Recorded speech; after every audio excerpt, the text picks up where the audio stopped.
I still remember that afternoon like it was yesterday. The sun was setting over the rolling hills of the countryside, painting the sky in hues of orange and pink. I was driving back from visiting my parents in the small town where I grew up, about 2 hours away from the city where I now live. My name is Alex, and at 28, I'd settled into a comfortable routine in the city, working as a graphic designer, living in a modest apartment downtown, and occasionally dating, though nothing serious had materialized in the past year. That day, I was feeling particularly reflective, thinking about my conversation with my parents about settling down and finding someone special. It was a topic that came up more frequently these days, and while I understood their concern, I wasn't about to rush into anything just to appease them. The peaceful drive and my introspective mood were abruptly interrupted by a sudden thump and the unmistakable sensation of a flat tire. I felt the car pull to the right, and I let out a frustrated sigh as I carefully maneuvered to the shoulder of the rural road. This was the last thing I needed, stranded on a quiet country road with the sun rapidly disappearing behind the horizon. I stepped out of the car, already dreading the prospect of changing a tire in my nice clothes. I had a spare and knew the basics of changing a tire, but it wasn't something I'd done often, and certainly not on the side of a road with limited daylight. As I opened my trunk to retrieve the spare tire and jack, I mentally calculated how much this would delay my return to the city. I had work the next morning, and I was already tired from the weekend with my family. The frustration was building as I struggled with the jack, trying to remember the proper placement under the car. Just as I was about to give up and call roadside assistance, despite knowing it would take forever to reach this remote location, I noticed headlights approaching from the distance. The vehicle slowed as it approached, a blue pickup truck that had seen better days. It pulled over about 20 feet ahead of my car, and I felt a mixture of relief and apprehension. On one hand, help had arrived. On the other, I was alone on a deserted road, and you hear stories. The driver's door opened, and a man stepped out. Even in the fading light, I could see he was tall, probably in his early 30s, with broad shoulders and a casual confidence in his stride as he walked toward me. "Having some trouble?" he called out, his voice carrying a slight local accent that somehow put me at ease. "Yeah, flat tire," I replied, gesturing to the obvious problem. I was just about to try changing it. He introduced himself as Ethan, a local who lived about 10 minutes down the road. He had kind eyes and an easy smile that crinkled the corners of his eyes. He wore worn jeans, work boots, and a flannel shirt with the sleeves rolled up, revealing forearms tanned from outdoor work. His dark hair was slightly tousled, and there was something immediately disarming about his demeanor. "Mind if I take a look?" he asked, already kneeling to inspect the situation. "I'm pretty good with this sort of thing." I stepped back, grateful for the assistance. "Be my guest. I'm Alex, by the way." Ethan nodded and immediately got to work, positioning the jack with practiced ease. As he worked, we fell into surprisingly comfortable conversation. He asked where I was headed, and I explained about my visit to my parents and my life in the city. He listened attentively, asking thoughtful questions that showed genuine interest rather than mere politeness. "So you're a graphic designer? That's pretty cool," he said, loosening the lug nuts with a wrench. "I always admired creative types. I can barely draw a stick figure." I laughed. "Well, I can't fix a car, so I guess we all have our talents." "Fair point," he chuckled. "I restore old furniture, actually. Kind of a hobby that turned into a small business. There's something satisfying about bringing something back to life, you know?" This caught my interest. "Really? That sounds fascinating. What kind of pieces do you work with?" As Ethan described his passion for finding discarded antiques and transforming them, I found myself genuinely engaged. There was something captivating about his enthusiasm and the way he described the process with such care and attention to detail. Our conversation flowed easily from furniture restoration to our favorite music. We discovered a shared appreciation for indie folk, to growing up in small towns versus city life. The setting sun cast long shadows across the road as Ethan efficiently removed the flat tire and secured the spare in its place. I couldn't help but notice the competent way his hands worked, strong and sure. The whole process took less than 20 minutes, but in that time, it felt like we'd covered more meaningful conversation than I'd had in months of casual dating in the city. "There you go," Ethan said, tightening the last lug nut and standing up. "Good as new. Well, as good as a spare can be. You'll want to get a proper tire soon, though." I felt a wave of gratitude as I looked at the fixed tire. "Thank you so much. I really appreciate you stopping to help. Not everyone would do that." Ethan shrugged, wiping his hands on a rag he pulled from his back pocket. No problem at all. Couldn't just drive by and leave you stranded out here. There was a moment of silence between us, the kind that feels charged with something unspoken. I reached for my wallet. Let me give you something for your trouble. Ethan immediately shook his head. No need for that. Really? He hesitated, looking at me with those kind eyes that now held a hint of something else. Nervousness, perhaps?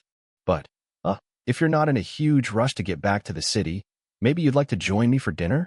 I was heading home to cook, and it's always nicer to cook for two than one. The invitation caught me off guard. My initial reaction was hesitation. I didn't know this man, after all. But there was something about Ethan that felt trustworthy, and the prospect of a home-cooked meal was far more appealing than the drive-thru I had been planning to hit on my way back. I don't want to impose, I said, though part of me was already hoping he'd insist. Not at all, Ethan assured me. Consider it my selfish attempt to have some company and a chance to continue our conversation. Plus, I make a mean pasta primavera. I found myself smiling. Well, when you put it that way, how can I refuse pasta? The decision to follow a stranger to his home might seem reckless in retrospect, but in that moment, it felt right. I followed Ethan's blue pickup down winding country roads, eventually turning onto a gravel driveway that led to a charming farmhouse. It wasn't large, but it had character, a covered porch with a swing, flower beds that showed care despite the approaching autumn, and warm light spilling from the windows. Inside, the house reflected Ethan perfectly, unpretentious but thoughtful. The living room featured several pieces of furniture that I guessed were his restoration projects. A beautiful oak coffee table with intricate inlay work, a bookshelf that gleamed with careful polishing, and a rocking chair that looked like it had stories to tell. Your work is incredible, I said, running my hand along the smooth surface of the bookshelf. You're really talented. Ethan looked pleased but humble. Thanks. It's a labor of love. Come on into the kitchen. You can keep me company while I cook. Or better yet, want to help? The kitchen was cozy and welcoming, with copper pots hanging from a rack and herbs growing in small pots on the windowsill. Ethan moved with confidence, gathering ingredients from the refrigerator and pantry. He handed me a cutting board and some vegetables to chop while he prepared the pasta and sauce. So, Alex, he said as he worked, tell me more about your design work. What kind of projects do you enjoy most? As we prepared dinner together, the conversation deepened. I told him about my dream of eventually starting my own design studio, focusing on helping small businesses and nonprofits. He shared his journey from working construction to discovering his passion for furniture restoration after inheriting his grandfather's tools. We talked about family expectations, the challenges of pursuing creative careers, and our shared love of the outdoors. There was an easy rhythm to our interaction, a natural give and take that made it feel like we'd known each other much longer than a few hours. Our hands occasionally brushed as we worked side by side, and each time, I felt a small jolt of awareness. I couldn't remember the last time I'd felt this kind of immediate connection with someone. I hope you like wine, Ethan said, pulling a bottle from a small rack. This local vineyard makes a great Cabernet that pairs perfectly with pasta. I'd love some, I replied, watching as he expertly uncorked the bottle and poured 2 glasses. Our fingers touched again as he handed me a glass, and this time, his lingered just a moment longer than necessary. We carried our plates and wine to a small dining table near a window that would, in daylight, overlook his backyard. Ethan lit a couple of candles, explaining with a slightly embarrassed smile that the overhead light was too harsh. The soft glow created an undeniably romantic atmosphere, though neither of us acknowledged it directly. The pasta was delicious, fresh vegetables, perfectly cooked pasta, and a sauce that balanced herbs and spices beautifully. I complimented his cooking skills enthusiastically, and he admitted that cooking was another creative outlet for him. I find it similar to restoration work, he explained. You take these separate elements and transform them into something new and hopefully beautiful. Plus, food brings people together, creates moments like this. As we ate, our conversation turned more personal. Ethan talked about coming out to his family 5 years ago, the initial difficulty with his father, and the eventual acceptance. I shared my own coming out story, more straightforward in some ways, more complicated in others. We compared notes on dating in small towns versus cities, laughing at similar awkward experiences and commiserating over the challenges of finding meaningful connections. It's funny, I said, swirling the wine in my glass. In the city, there are supposedly more opportunities to meet people, but sometimes it feels like everyone's just passing through each other's lives. No one wants to slow down long enough to really see each other. Ethan nodded thoughtfully. Out here, It's almost the opposite problem.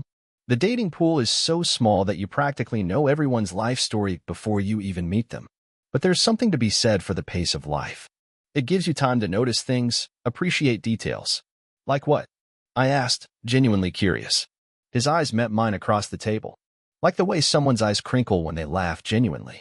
Or how passionate someone becomes when they talk about their work.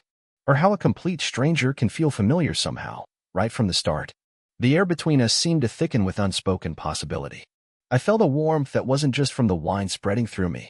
We held eye contact for a long moment before I looked down, suddenly feeling both vulnerable and exhilarated. After dinner, Ethan suggested we take our wine to the porch swing since the evening was mild. We sat side by side, gently swaying in the night air, surrounded by the sounds of crickets and distant frogs. The night sky above us was clear and filled with stars, so many more than were visible from my city apartment. I forget how beautiful the stars are out here, I said, looking up at the vast expanse. You can't see this in the city. That's one of the things I love about living here, Ethan replied. Every night, I have this reminder of how vast the universe is, how many possibilities are out there. Our shoulders were touching now, a warm point of contact that felt both casual and significant. In the comfortable silence that followed, I found myself thinking about coincidences and timing, how a flat tire on a country road had led to this unexpectedly meaningful evening. Can I ask you something? Ethan said, breaking the silence. Do you believe in serendipity?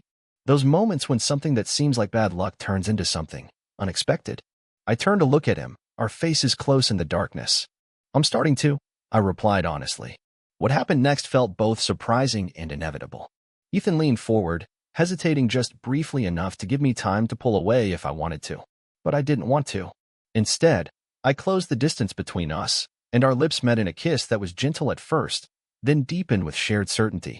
His hand came up to cup my face, and I felt myself responding with an intensity that took me by surprise. When we finally pulled apart, both slightly breathless, Ethan rested his forehead against mine. I've been wanting to do that since I saw you struggling with that, Jack, he admitted with a small laugh. I'm glad you waited until after you fixed my tire, I joked. Otherwise, I might have thought you were just trying to get out of helping me. We both laughed, and the moment expanded into something warm and full of possibility. We talked for hours on that porch swing, sharing stories and dreams, occasionally pausing for another kiss that felt increasingly familiar and right. It was well past midnight when I reluctantly mentioned that I should probably head back to the city. It's late, Ethan said, concern in his voice. You could stay. I have a guest room, he added quickly, making it clear there was no pressure for anything more than what had already happened between us. I considered it, tempted by the offer and the thought of more time with him. But I had commitments the next day that I couldn't miss. I should really get back, I said reluctantly. But I'd like to see you again. Soon. The smile that spread across his face was worth any tiredness I might feel the next day. I'd like that too. Very much. We exchanged phone numbers, and Ethan walked me to my car. Before I got in, he pulled me into one more kiss, this one a promise of things to come rather than a goodbye. Drive safely, he said. And text me when you get home so I know you made it okay. I will, I promised. And thank you, not just for fixing my tire, but for everything else. As I drove back to the city that night, the roads quiet and empty, I couldn't stop smiling. What had started as a frustrating setback had transformed into something I couldn't have anticipated. A flat tire had led to a connection that felt significant in ways I was just beginning to understand. In the weeks that followed, Ethan and I saw each other regularly, finding ways to bridge the distance between his rural home and my city life. We took turns visiting each other, discovering favorite spots in both our worlds. His restoration workshop became a place I loved to sit and sketch while he worked. My favorite city cafes became places where we'd meet for long brunches and longer conversations. 6 months after that chance meeting on the side of the road, I found myself spending more weekends in the country than in my apartment. A year later, we were discussing whether I could do my design work remotely, at least part of the time. The idea of waking up to those star-filled skies more often was increasingly appealing. Looking back now, I'm struck by how easily that day could have gone differently. If I hadn't gotten a flat tire, if Ethan hadn't driven by at that exact moment, if either of us had been too cautious to take a chance on a dinner invitation. Life is full of these turning points, these moments when frustration can transform into opportunity if we're open to the possibility. Sometimes I tease Ethan that he saw a damsel in distress and couldn't resist playing the hero. He always responds that he saw someone he wanted to know better and found the perfect excuse to make it happen. Either way, we both agree that sometimes the universe has a strange way of bringing people together, even if it has to flatten a tire to do it. What started with a simple offer to fix a flat tire led to fixing dinner together, which led to something neither of us was looking for but both of us needed. It's a reminder that connections can happen in the most unexpected places and that sometimes the detours in our carefully planned journeys turn out to be the most important parts of the story. So if you ever find yourself stranded on the side of a road, feeling frustrated and impatient, remember my story. That moment of bad luck might just be the beginning of something wonderful. Sometimes, it takes a breakdown to lead to a breakthrough, in more ways than one. Total_char_count, 18,752.